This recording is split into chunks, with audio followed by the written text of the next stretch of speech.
Yang is a brilliant lawyer who works at the Lee & Yu law firm. He is so skilled that he has never lost a case. As a top lawyer, he dreams of becoming a partner at the firm. But unfortunately, he is always given small cases. He never gets the complex cases he's looking for to truly show his talent. On the other hand, Ji-woo is a 15-year-old girl with autism. Autism is a condition that affects how a person communicates and connects with others. Because of this, she often struggles to express herself and to understand others around her. Sometimes, people like her may repeat certain words or have trouble interacting with others. Ji-woo is like that too. But as they say, when someone lacks something, they are often given a special ability in return. Ji-woo has extremely sharp hearing. She has an incredible sense of hearing, and she can pick up even the smallest sounds. However, the other children at school make fun of her because of her condition. Yang's only family member is his elderly father, who has Parkinson's disease. He loves Yang very much and is always urging him to get married and settle down, especially since Yang is now 40 years old. However, Yang is unable to marry because he is burdened with a debt left behind by his father, which he has to repay no matter what.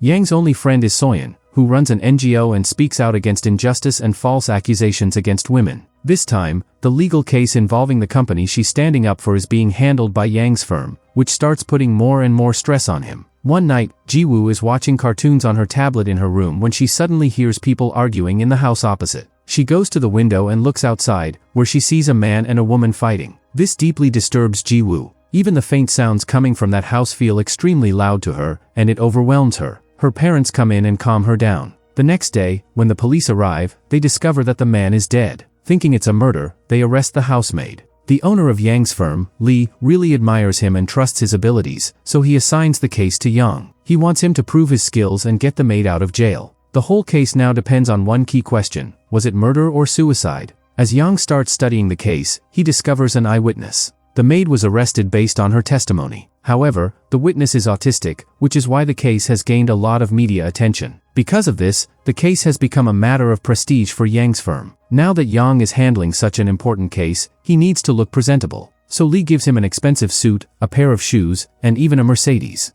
At this point, Yang feels like his dreams are finally coming true. The next day, Yang goes to the prison to meet the maid, Mirashi. Mirashi recounts what happened that night. She explains that she heard some noises late at night, so she went to her employer Kim's bedroom. When she got there, she found Kim wrapped in a plastic bag, trying to kill himself. Mirashi tried to save him by trying to tear the plastic bag open. But when she couldn't open it, she rushed to the kitchen to get a pair of scissors. However, by the time she came back, Kim was already dead. Mirashi told him that she had no motive to kill Kim, so why would she do it? Instead, his death had left her homeless. Yang then examines Ji-woo's statement, which she had given to the prosecutor's office. After reading it, Yang realized that if a girl with a disability was called to the witness stand, the judge might not believe her testimony. This meant his case was certain to win. After that, Yang goes to Kim's home in a small town. Kim's son, Jim, tells him that it was likely suicide, not murder, and that Mirashi had no involvement. We then learn that Jim had hired Yang's firm to represent Mirashi. When Yang visits Kim's room, he notices the window of the house across from it. That's the same window from where Ji-woo had witnessed the incident that night. Yang then goes to meet Ji-woo at her house, but Ji-woo's mother forbade him from seeing her. She told Yang that Ji-woo hadn't slept well since that night and didn't want to disturb her any further. When Yang meets an autism expert and shows her a clip of Ji-woo, she tells him that the girl is very intelligent. However, she also explains that people with autism often get lost in their own world, so they don't always behave in a logical way. She also says that the prosecutor understands autism very well, and that's why Ji-woo feels comfortable around him. Now Yang wants to put Ji-woo on the witness stand and have her testify, because the entire case depends on her. Yang tells his friend Soyeon to stop fighting the big company, because she can't win. He says that settling with the company is the best option. Hearing this, Soyeon feels really hurt. She wanted at least her friend to support her, but Yang is probably choosing to side with his law firm instead. Before the trial begins, the judge calls both lawyers together. Yang tells the judge that his client is being accused based on Ji-woo's statement, so he has the right to question her.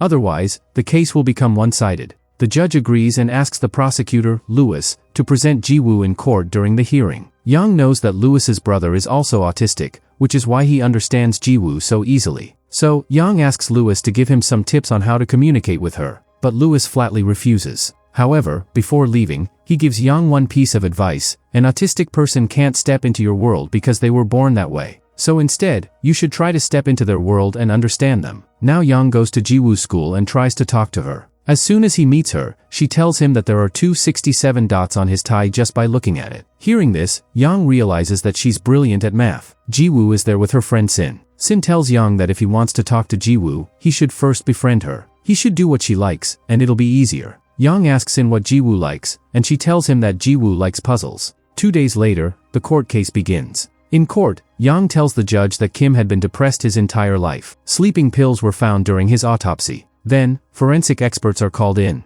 Lewis asks the doctor about the autopsy. The forensic doctor explains that if Mirashi had wanted to save Kim, she could have easily torn the plastic covering his mouth. However, there were no signs that the plastic had been torn. For a healthy woman like Mirashi, stopping an 80-year-old man should not have been difficult. In fact, she might have stopped Kim from tearing the bag. Now it's Yang's turn to cross-examine. Yang shows a column on the screen that states a strong man was unable to save a frail man from drowning in a swimming pool. This is because the frail man had a kind of unusual strength while committing suicide. This only happens when a person takes their own life. The forensic doctor cannot deny the article because he wrote it himself. Yang tells the judge that, in the same way, a unique strength had developed in the frail 80-year-old Kim, which Mirashi could not overcome. That is why she was unable to stop Kim from taking his own life. Yang further informs the judge that, according to forensic analysis, hydrocarbon gas was found inside Kim's plastic bag, a substance commonly used by people who commit suicide using plastic bags. Before taking their own life, they spray the gas inside the bag, which causes a quick death. This information can easily be found online. Yang then shows a clip in court where Kim himself is seen buying the gas from a supermarket.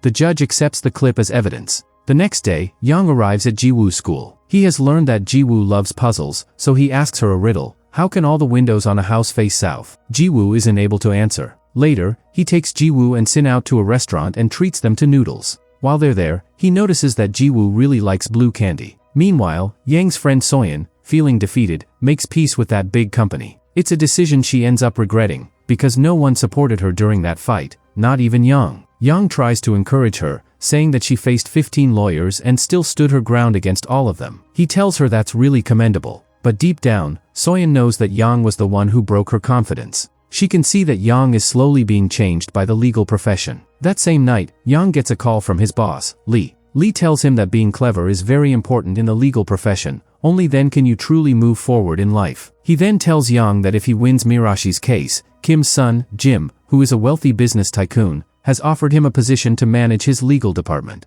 If Yang wins the case, Lee's firm will also gain a strong reputation. Basically, Lee is offering Yang a partnership. Hearing this, Yang feels on top of the world. When he returns home, he receives a message from Jiwoo on his phone. The answer to the puzzle Yang had asked her was that if a house was located at the North Pole, all the windows would face south. Yang now understands that if he wants to get closer to Jiwoo, he needs to give her a new puzzle every day, and this will help them communicate more. He starts finding new puzzles in books and gives them to Jiwoo, and Jiwoo begins to solve them brilliantly. This shows that people with autism aren't really disabled. In fact, they can sometimes be even smarter than others. Yang now starts visiting Jiwoo's school regularly, and Jiwoo also starts waiting for him. Meanwhile, Yang joins the legal department of the firm. One day, while Yang is on his way to Jiwoo's school, he sees that Sin is beating and torturing Jiwoo. Yang arrives just in time and manages to save her. But Sin's behavior triggers a panic attack in Jiwoo. Yang immediately rushes her to the hospital. The incident shocks Jiwoo's mother as well. Yang tells her that Jiwoo should attend a special education school. But Jiwoo's mother tells him that her daughter is much more intelligent than an ordinary person.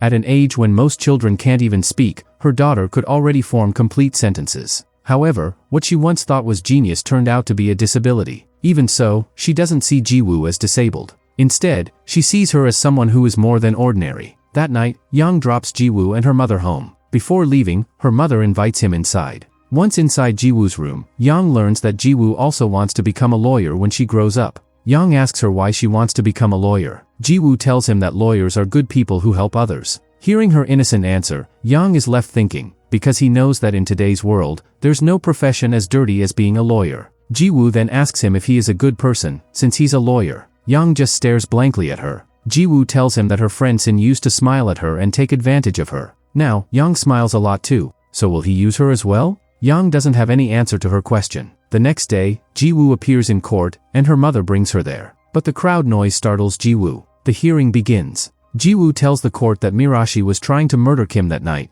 because she had a smile on her face. She says that a woman who is saving someone from suicide wouldn't have that kind of smile. Then Lee presents a medical book on autism. He refers to what's written in it and explains that people with autism cannot recognize facial expressions the same way others do. Because of this, Ji-woo can't really tell whether Mirashi was smiling or tense that night. After that, Yang shows a sketch on the screen to support his point and asks Ji-woo what expression the girl is making. Ji-woo says the girl is smiling. Then Yang shows a second sketch and asks her again. This time, Ji-woo says it's a sad expression. Then Yang shows a third sketch, in which the eyes look sad, even though the face is smiling. Ji-woo gets confused and says it's a smile, which is wrong. Yang then tells the judge that someone with autism may struggle to recognize facial expressions or understand a person's true intentions just by looking at their face. He explains that Mirashi's real intention that night was to save Kim, not kill him. This inability to recognize facial expressions is Ji-woo's disability. In the end, the court decides to give its verdict in 2 weeks. That evening, Ji-woo calls Yang and asks him if she is actually mentally disabled, since he had proven that in court to win the case.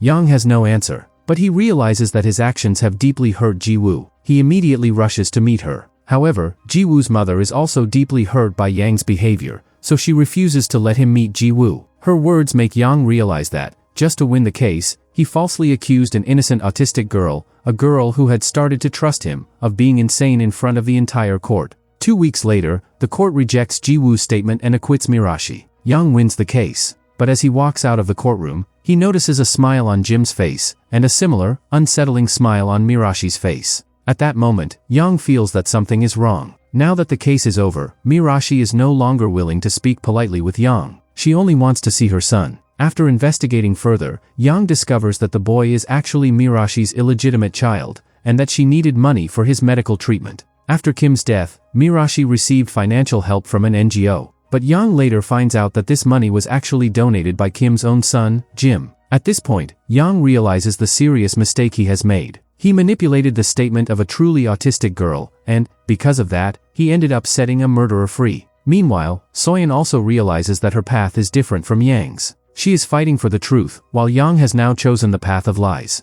Lewis files an appeal against the court's decision. At the same time, Mirashi goes to school and threatens Ji-woo with death if she gives a statement against her. Because of this, Ji-woo goes into shock and is hospitalized. Seeing her condition brings Yang to tears. At that moment, he decides to fight for the truth. But for that to happen, Ji-woo must testify in court again. Yang asks Lewis to prepare Ji-woo's mother for this. However, Ji-woo's mother is not willing to let her daughter be humiliated in court again. But Ji-woo herself wants to go to the witness box and give her statement, as if she wants to prove to the world that she is not disabled. The appeal hearing begins. Ji-woo confidently walks into the courtroom. Lee argues that autistic people are disabled and that Ji-woo is not fit to be a witness. His statement causes whispers across the courtroom. Then Yang stands up. He asks a guard standing at a distance to say something about himself in a very soft whisper, in a voice only he can hear himself. The guard whispers something. Ji-woo, sitting in the witness box, describes it perfectly. Yang then tells the judge that Ji-woo has a special hearing ability, which allows her to hear even very faint sounds from far away, something ordinary people cannot do. She has an extraordinary sense of hearing. He explains that on the night of the incident, whatever Mirashi said to Kim from a distance,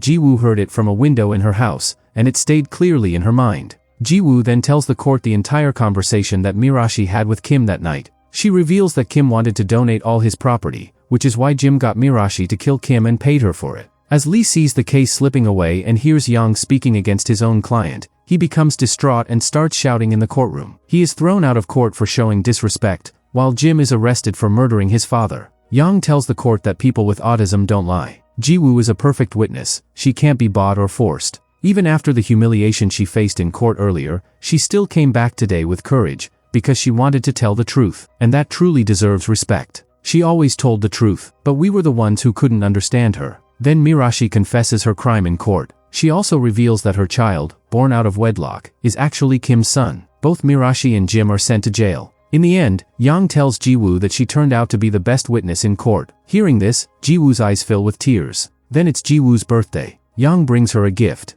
Ji-woo tells him that she has joined a special school for children like her. Now she won't have to try so hard to pretend she's normal, because everyone around her is just like her. After hearing this, Yang realizes that she is not only intelligent but also very wise. He gives her a puzzle book and her favorite blue candy. Just as Yang turns to leave, Ji-woo calls him and tells him that he is a good person. To Yang, her words feel like an award. Tears well up in his eyes. He tells her that he's trying to be a good person. Just then, Ji-woo walks up and hugs him. Yang's face lights up with joy. After that, Yang goes to meet his friend Soyeon. He tells her that he has quit his law practice and wants to join an NGO with her to fight for justice. He says he needs her support for this. Then, he proposes to her, and she says yes. And they start walking through life together, hand in hand. And that's where the movie ends. If you enjoyed the movie, don't forget to like and subscribe to the channel. We'll be back with more amazing movies like this. Until then, take care, goodbye, and thanks for watching.